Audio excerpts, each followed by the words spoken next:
வணக்கம். இந்த சேனலுக்கு சப்ஸ்கிரைப் பண்ணியிருந்தீங்கன்னா, இந்த காணொளியில இருந்து பார்க்கத் தொடங்குங்க. முதல்ல சப்ஸ்கிரைப் பண்ணதற்கு நன்றி. ஆ, உண்மையில் கொஞ்சம் சுவாரஸ்யமா இருக்கு. என்ன காரணத்துக்காக சப்ஸ்கிரைப் பண்ணீங்கன்ட்டு. அதை குறித்து ஒரு போல் ஒன்று வைக்கலாமான்னு தோணுது. பார்க்கலாம். ஸோ இந்த காலேருந்து ஏன் தொடங்குங்க அப்படின்னு சொன்னேன் அப்படின்னா, இப்போ இந்த தலைப்பு மௌனத்தின் வெம்மை. மேபி இதுக்கு முன்னாடி நீங்கள் மௌனத்தின் ஒளி அதை பார்த்துருக்கலாம். அதை பார்த்துட்டு சப்ஸ்கிரைப் பண்ணியிருக்கலாம். இல்லை வேறு ஏதாவது ஒன்றை பார்த்து சப்ஸ்கிரைப் பண்ணியிருக்கலாம், தெரியலை. ஆனால் சப்ஸ்கிரைப் பண்ணதன் மூலமாக ஏதோ ஒன்று நீங்கள் தெரிவிக்க விரும்புகிறீங்க இல்லையா? ஒரு ஆதரவை தெரிவிக்க விரும்புகிறீங்க, அன்பை தெரிவிக்க விரும்புகிறீங்க. நான் அடுத்து எப்போ காணொளி போட போகிறேன்னு தெரிந்து கொள்ள விரும்புகிறீங்க.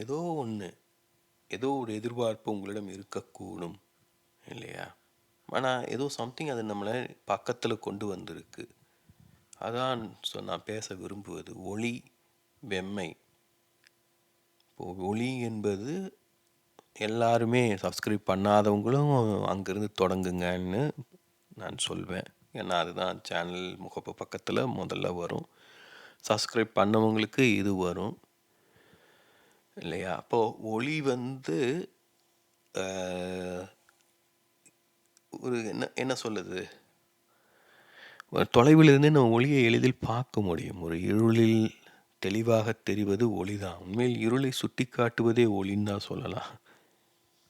பேசினா ரொம்ப தத்துவார்த்தமாக இருக்கும்.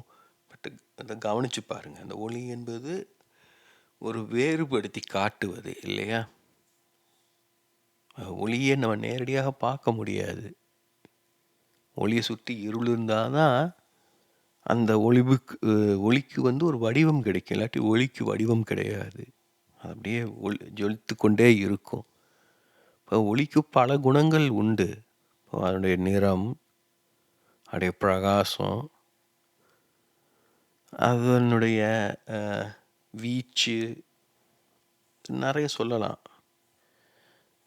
இப்போ அதில் நான் முக்கியமாக கருதுவது பார்த்திங்கன்னா வெம்மை. ஏன்னா அந்த வெம்மையும் பல விதங்களில் புரிந்து கொள்ள முடியும். வெம்மைங்கிறது பார்த்திங்கன்னா ஒரு உயிரோட்டத்தை காட்டுது. ஒரு வெம்மை இருக்குது. வெம்மை என்பது பார்த்திங்கன்னா நம்முடைய உடலால் உணர முடியும் இல்லையா? வெம்மையை பார்க்க முடியாது, கேட்க முடியாது, நுகர முடியாது. அப்போது உடலால் அதை உணர முடியும். உடலுக்கு ஏதாவது அணுக்கமான ஒன்றை தான் நாம் சூடாக இருக்கா குளிராக இருக்கான்னு நம்ம உணர முடியும். அப்போது நம்முடைய உடலுக்கு மிக அணுக்கமான உணர்வு வெம்மை. வெம்மையை உணரும்போது நாம் உடலை உணர்வோம். நம்முடைய உடலை உணரும்போது வெம்மையை உணர்வோம். அப்போ பல சமயங்களில் நமக்கு நம்முடைய உடலை நாம் உணர வேண்டியது இருக்குது. அதற்கு இன்னொருவர் தேவையாக இருக்குது. அப்போ நம்ம என்ன பண்ணுறோன்னா, இன்னொருவிடமிருந்து அவருடைய வெம்மையை கிரகித்து கொள்கிறோம். இப்போ அந்த வெம்மையை காட்டும் ஒரு அறிகுறியாக ஒளி இருக்குது இல்லையா? ஒளி இருந்தால் வெம்மை இருக்கா அப்படின்னு பார்த்தீங்கன்னா சொல்ல முடியாது. அந்த ஒளி இருந்ததுன்னா வெம்மை இருக்கக்கூடும். ஆனால் ஒளிர்வது எல்லாம் வெம்மை இருக்காது. மின்மினி பூச்சி எடுத்துக்கலாம். அது பார்க்குறதுக்கு அழகாக இருக்கும். ஆனால் அதில் எந்த வெம்மையும் கிடையாது. அப்போ அதை தொலைவில் இருந்து ரசிக்கலாம், பக்கத்தில் வச்சுக்கலாம். பெரிய வித்தியாசம் எதுவும் கிடையாது. ஆனால் வெம்மையை தரக்கூடிய ஒன்றை நம்ம சரியான தூரத்தில் வைத்து கொள்ள வேண்டும். அதை ரொம்ப நெருங்க முடியாது. சூரியனும் வெம்மையை தரும். சூரியன் ரொம்ப நெருங்க முடியாது இல்லையா? ஸோ வெம்மை என்பது ஒரு அழகான ஒரு உருவகம். அன்பை சுட்டி காட்டுவது. இப்போ அதை தான் நான் இங்கே விளக்க முயற்சிக்கிறேன். மௌனத்தின் வெம்மை. இப்போது என்னுடைய அன்பை தான் நான் பல்வேறு விதங்களில் விளக்கிறேன். அது பல விதங்களில் இங்கே வெளிப்பட்டிருக்கும். அது அந்த படங்களில் நான் பேசியிருக்கிற விதம், அந்த கண்டென்ட், நிறைய விதங்களில் நீங்கள் கவனிக்க முடியும்.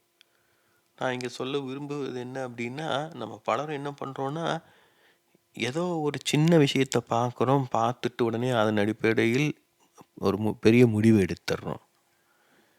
ஸோ, அது சரியாக இருப்பதற்கும் வாய்ப்பு இருக்கு. தவறாக இருப்பதற்கும் வாய்ப்பு இருக்கு. அத சொல்வது கடினம். இப்ப இதெல்லாம் நாம எப்படி கவனிப்பது? எது சரி? எது தவறு? எப்படி கவனிப்பது? எப்படி தெரிந்து கொள்வது? அதற்கு நமக்கு ஒரு உள்ளுணர்வு வேணும். இப்ப அந்த உள்ளுணர்வு எங்க இருக்கும்? நம்ம உடல்ல இருக்கும். அத நாம சரியாக உணரணும் அப்படின்னா, அத வெளிப்படுத்தணும் அப்படின்னா, அது நம்முடைய இதயம் சரியாக செயல்படணும். அதாவது உள்ளுணர்வ நம்ம உடலால் உணர முடியும். ஆனா, நாம உணர்வது சரியா, தவறான்னு நம்மால புரிந்து கொள்ள முடியாது. இது ஒரு ஒரு ஐயத்தோட, அச்சத்தோடவே இருப்போம். அத வெளிப்படுத்தும் பொழுது, அது நம்ம வெளிப்படுத்தும் விதத்திலேயே அத நாம புரிந்து கொள்ள முடியும். நம்முடைய உள்ளுணர்வு சரின்னா, நாம தைரியமாக அத வெளிப்படுத்துவோம். உள்ளுணர்வு குறித்து நம்மளுக்கே சந்தேகம் இருந்ததுன்னா, அத வெளிப்படுத்த தயங்குவோம். வெளிப்படுத்த தயக்கணும் அப்படின்னாலே, அதில ஏதோ ஒரு பிழை இருக்கும் வாய்ப்பு இருக்கு. இப்போ இதெல்லாம் நாம கவனிச்சு சரி செஞ்சுக்கிட்டே இருக்கணும். இதெல்லாம் ரொம்ப சிக்கலானதாக தோன்றலாம். ஆனா எளிதானது இது எல்லாமே. இதற்கான தகுதி, திறன் நம்ம எல்லோருக்குமே இருக்கு. ஆனா, அத நாம கற்றுக்கொள்ளவும் வேண்டியது இருக்கு. அதாவது நீச்சல் நாம கற்றுக்கொள்ளணும். பல மிருகங்கள் நீ தானாகவே சுயமாகவே நீச்சல் அடிக்கும்.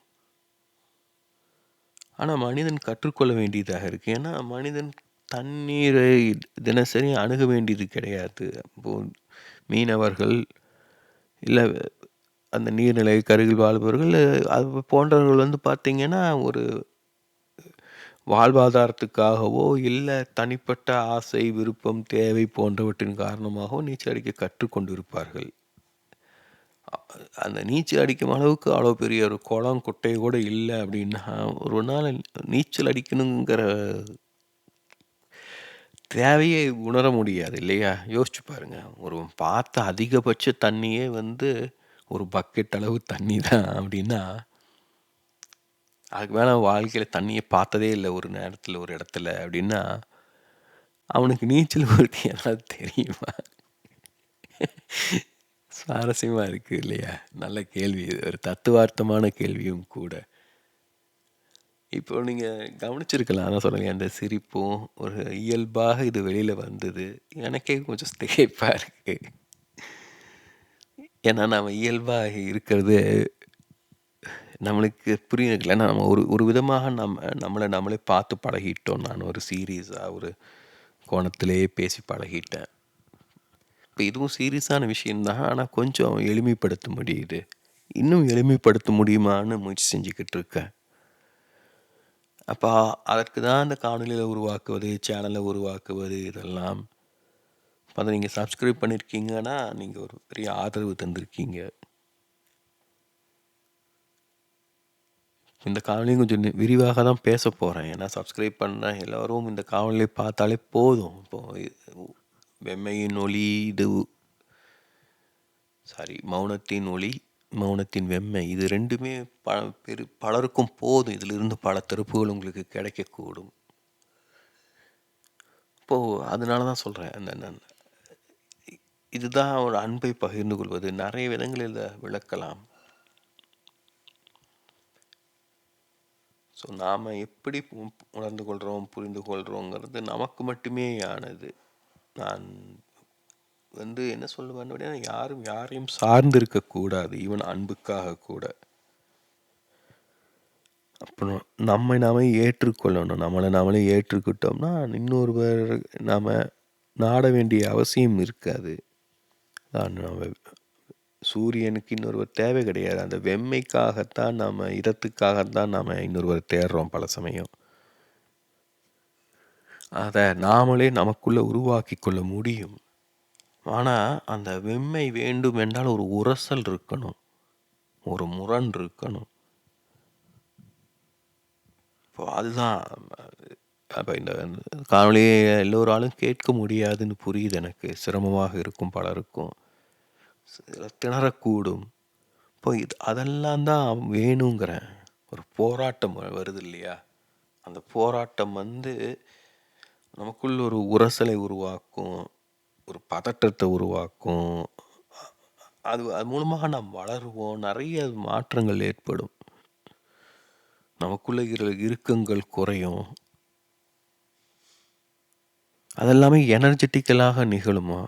அதை தான் நான் முன்வைக்க விரும்புகிறேன் இந்த சேனலில். முக்கியமாக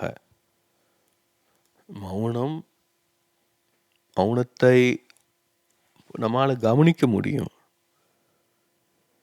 ஆனால் மௌனத்தை பகிர்ந்து கொள்ள முடியாது. மௌனத்தை பகிர்ந்து கொள்வதற்கு ஏதாவது ஒரு வழிமுறை வேணும். அதில் மிகவும் நுட்பமானது எனர்ஜி. அதை நீங்கள் இந்த சொற்களில் நீங்கள் நன்றாக உணர முடியும். அதை கவனியுங்க. ஸோ இதெல்லாம் நீங்கள் சப்ஸ்கிரைப் பண்ணியிருக்கீங்க அப்படின்னா உங்களுக்கு நோட்டிஃபிகேஷன்ஸ் வரும், நீங்கள் கவனிங்க. உங்களுக்கு ஆர்வம் இருக்கும் காணொளிகளை பாருங்கள்.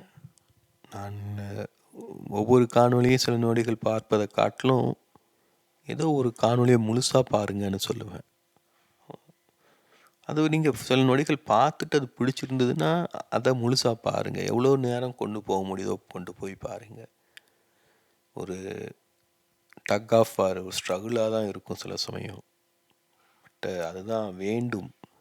அந்த ஸ்ட்ரகிள் தான் நம் வாழ்க்கையில் மீது ஒரு பிணைப்பை தரும், வாழ்வதற்கென்று ஒரு முனைப்பை தரும். ஏன்னா அதில் வெற்றி பெறும்போது நமக்குள்ள ஒரு மகிழ்ச்சி உருவாகும். முதல்ல அது அப்படியே கொஞ்சம் கொஞ்சமாக நம்முடைய அகங்காரத்தை வலுப்படுத்திக்கிட்டே போகும். அப்புறம் அந்த அகங்காரம் தானாக ஒரு நாள் உடைந்து சிதறும், இல்லை ஒரு தானாக கலண்டு விழும். என்ன வேணாலும் நடக்கும். அது எப்படி நடக்கும், எந்த விதத்தில் நடக்கணும், எப்போ நடக்கணும், அதெல்லாம் வாழ்க்கை முடிவு செய்யும். நாம் அதை நிகழ அனுமதித்தால் மாத்திரம் போதும். இப்போ அதுதான் நான் சொல்வேன். நம்ம செயலற்ற செயல், முயற்சியற்ற முயற்சின்னு நான் சொல்வது அதுதான். வாழ்க்கையில் சில விஷயங்களை புரிந்து கொள்வதற்கு நம்ம எதுவும் முயற்சிக்க முடியாது. யோசிச்சு பாருங்க. அந்த புரிதல் என்பது ஒரு கணத்தில் நிகழணும். வட்டம்னா என்ன அப்படின்னு எப்படி நம்மளுக்கு தெரியும்? இது வட்டம் வட்டம்னு சொல்லி கொடுத்துருப்பாங்க. பட் நம்மளால ஒரு கணத்தில் அதை டக்குன்னு புரிஞ்சிருக்கணும், மனம் ஏற்றுக்கொண்டு இருக்கும் இல்லையா? அப்போ அது ஒரு சைக்கிள் ஓட்டுவதை போல தான். சைக்கிள் ஓட்டுவது உடலால் கற்றுக்கொள்கிறோம். அவ்வளோ நேரம் எடுத்துக்குமான்னு தெரில. மனதால் கற்றுக்கொள்வது ஒரு கணத்தில் நிகழக்கூடும். ஒரு நொடி பொழுதில் நிகழ்ந்துடும். அது நிகழ நாம் அனுமதிக்கணும். அதற்கு அந்த எனர்ஜியை அலோவ் பண்ணணும், வார்த்தைகளை அனுமதிக்கணும். நீங்கள் நான் நினச்சதை விட கொஞ்சம் சிறுசாகவே அதை முடிச்சுக்கிறேன். ஏன்னா மற்ற காணொலிகள்லாம் ரொம்ப விரிவாகவே இருக்குது. நான் தான் சொல்கிறேன், இப்போ நான் இந்த காணொலிகள்லாம் மாற்றிக்கிட்டே இருப்பேன் அவ்வப்போது. இனிமேல் மாற்ற போகிறதில்ல. எத்தனை வருஷங்கள் ஆனாலும் இந்த காணொலி இப்படியே தான் இருக்க போகுது. எந்த சப்ஸ்கிரைபர் வந்தாலும் இந்த காணொலியில் இருந்து தொடங்கினா சரியாக இருக்கும். ஏன்னா நான் சொல்வது எப்போதும் உண்மையாக இருக்கும். நான் சொல்லும் விதத்தில், தொனியில், அந்த வடிவம், இது போன்றவற்றில் ஏதாவது மாற்றங்கள் இருக்கலாம். ஆனால் அந்த எனர்ஜி, அந்த நோக்கம் அதெல்லாம் என்றும் மாறாது. அதுதான் வாழ்க்கைக்கு ரொம்ப முக்கியம். நோக்கம்தான் நம்மை உலகோடு பிணைக்குது. அதே போல் சொற்கள் தான் நம்மை உலகோடு பிணைக்குது. அப்போ நம் சொல்லை வெளிப்படுத்துவதன் நோக்கம் என்ன அப்படிங்கிற தெளிவு நமக்கு இருக்கணும்.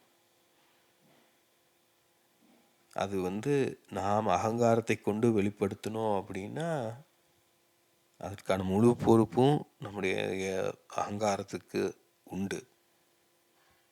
அதற்கு நாம் பதில் சொல்லியே ஆகணும்.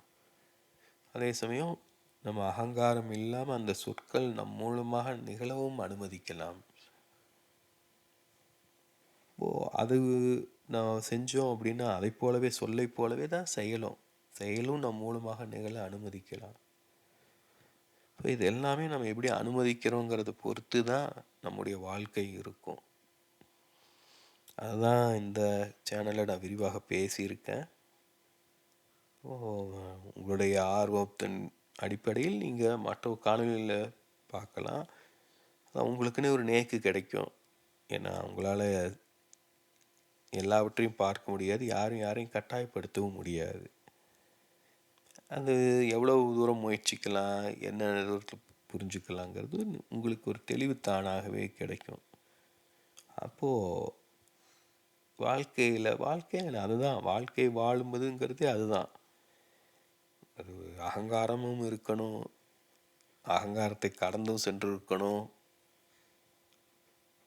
ஸோ அது ஒரு சுவாரஸ்யமான விஷயம். எல்லோருமே அதை கற்றுக்குவோம் என்றாவது ஒரு நாள். அந்த நாள் என்று வரும். அதுதான் வாழ்வின் சுவாரஸ்யங்களில் ஒன்று. எனக்கு எப்பவும் பிடித்த கலீல் ஜிப்ரானின் ஒரு கவிதை ஒன்றோடு முடிச்சுக்கலாம். வாழ்வின் மர்மங்களை எல்லாம் அறிந்த பிறகும் வாழ வேண்டி இருப்பது வாழ்வின் மர்மங்களில் ஒன்று.